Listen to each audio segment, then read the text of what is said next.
ఆలోచన విధానం. మళ్ళా చెప్తున్నా, దేవుడు నిన్ను దీవిస్తుంది, దీవెనలు అనుభవిస్తావని కాదు, దీవెనలు పంచి పెడతావని. ఈ విషయాన్ని మర్చిపోకండి. దావీదు రాజుగా స్థిరపడిన తర్వాత తన మనస్సంతా కూడా దేవుని మందిరం మీదే. వ్యాపారంలో దేవుడు నిన్ను దీవించాడా? ఉద్యోగంలో దేవుడు నిన్ను స్థిరపరిచాడా? మంచి ఆరోగ్యాన్ని దేవుడు అనుగ్రహించాడా? నీ మనసు మొదటిగా ఎక్కడికి మళ్ళాలో తెలుసా? దేవుని మందిరం మీదకు మళ్ళాలి, దేవుని ఆలయం వైపు మళ్ళాలి. ఈ విషయాన్ని మర్చిపోకండి. దావీదు రాజు కాక మునుపు ఎవరు పరిపాలన చేశారో కాస్త చెప్తారా? సౌలు పరిపాలన చేశాడు. సౌలు పరిపాలన దేవుని చిత్తానికి వ్యతిరేకంగా జరిగింది.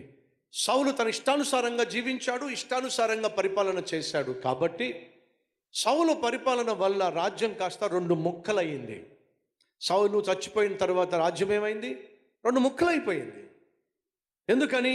పరిపాలన విధానం సరిగా లేదు కనుక, తన జీవితము దేవునికి అంగీకారంగా లేదు కనుక దేశం కాస్త రెండు ముక్కలయ్యింది.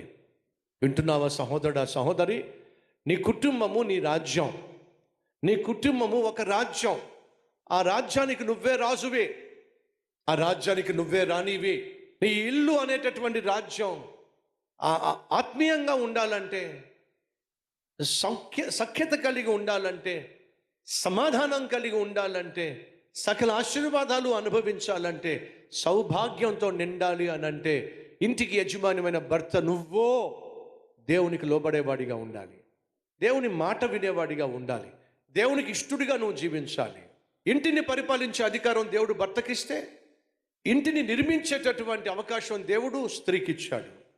ఇంటికి దీపం ఇల్లాలు అని చెప్తున్నాం. జ్ఞానము కలిగిన స్త్రీ ఏం చేస్తుందట? తన ఇంటిని నిర్మించుకుంటుంది అని బైబిల్ సెలవిస్తుంది. నువ్వు జ్ఞానం కలిగిన స్త్రీ అయితే నీ మనస్సు నీ ఇంటి మీద ఉండాలి, బట్టల మీద కాదు. నీ మనస్సు నీ ఇంటి మీద, నీ బిడ్డల మీద ఉండాలి. అంతేకాదు సోకు మీద, సౌఖ్యం మీద కానే కాదు. ఈరోజు ఆడవాళ్ళు సోకును కోరుకుంటున్నారు, సుఖాన్ని కోరుకుంటున్నారు, వస్త్రాల కోసం తాపత్రయపడుతున్నారు, అందంగా ఉండాలని ఆశపడుతున్నారు. కానీ తన కుటుంబాన్ని కట్టుకోవాలి, ఆత్మీయంగా తన బిడ్డలను పెంచుకోవాలనే శ్రద్ధ రోజు రోజుకు తరిగిపోతుంది. భర్తలేమో వాళ్ళేదో సరదాగా ఉండాలి, వాళ్ళేదో సంతోషంగా ఉండాలి, వాళ్ళేదో స్నేహితులతో తిరిగి తందనాలు ఆడాలి అని చెప్పేసి తాగడానికో తిరగడానికో డబ్బులు తగలేస్తున్నారు. కానీ నాకంటూ ఒక కుటుంబం ఉంది, నా మీద ఆధారపడిన భార్య ఉంది, బిడ్డలు ఉన్నారు, వారి భవిష్యత్తు నా మీద ఆధారపడి ఉందనేటటువంటి బాధ్యతను మర్చిపోతున్నారు. సౌలు తనకు దేవుడు ఒక రాజ్యాన్ని ఇచ్చాడని, ఆ రాజ్యాన్ని జాగ్రత్తగా కాపాడుకోవాల్సిన బాధ్యత తనకు ఉందని, రాజ్యం ఇచ్చిన దేవునితో తను సఖ్యత కలిగి ఉంటే రాజ్యానికి అద్భుతమైన పరిపాలన అందించగలిగినటువంటి వాస్తవాన్ని సౌలు మర్చిపోయాడు. దేవుని దయ వల్ల రాజుగా సౌలు నియమించబడిన తరువాత తనను రాజుగా నియమించిన దేవునితో డిస్కనెక్ట్ అయిపోయాడు. వింటున్నారా? రాజుగా చేసింది దేవుడు, రాజైనటువంటి సౌలు దేవుని మాట వినడానికి బదులుగా తన ఇష్టం వచ్చినట్టుగా వ్యవహరించడం ప్రారంభించాడు. ఎప్పుడో తను రాజుగా సింహాసనం మీద కూర్చున్నప్పుడు. సహోదరుడు, సహోదరి, దేవుడు నీకు ఉద్యోగం ఇచ్చాడు, ఉద్యోగం ఇచ్చింది దేవుడు. ఆ ఉద్యోగాన్ని ఆధారం చేసుకుని నువ్వు దేవునికి దూరమైన ఆరోగ్యాన్ని ఇచ్చింది దేవుడు. ఆ ఆరోగ్యాన్ని ఆధారం చేసుకుని నువ్వు దేవునికి దూరమైన అందాన్ని ఇచ్చింది దేవుడు.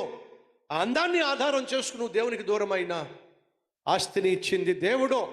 ఆ ఆర్థిక వ్యవస్థను, ఆస్తిని ఆధారం చేసుకుని నువ్వు దేవునికి దూరమైన నీకు తెలియకుండా జరుగుతుంది ఏడో తెలుసా? నీ కుటుంబం విచ్ఛిన్నం కాబోతుంది.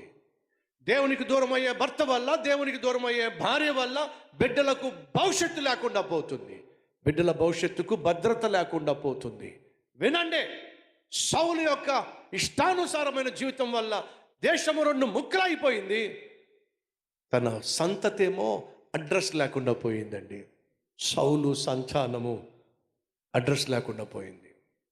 జాగ్రత్త సహోదరుడా, తండ్రిగా, తల్లిగా నువ్వు దేవునికి దూరంగా జీవిస్తున్నా, దేవుని మీద తిరుగుబాటు చేస్తున్నా, లేక నీ ఇష్టానుసారంగా నువ్వు జీవించే ప్రయత్నం చేస్తున్నా, నీకు తెలియకుండానే నీ కుటుంబాన్ని నాశనం చేసుకుంటున్నావు, నీ కుటుంబాన్ని విచ్ఛిన్నం చేసుకుంటున్నావు, నీ కుటుంబంలో శాంతి సమాధానం లేకుండా చేసుకుంటున్నావు, ఐక్యత సఖ్యత లేకుండా చేసుకుంటున్నావు. అది చూసిన బిడ్డల యొక్క భవిష్యత్తుకి భద్రత లేకుండా తయారవుతుంది. జాగ్రత్త.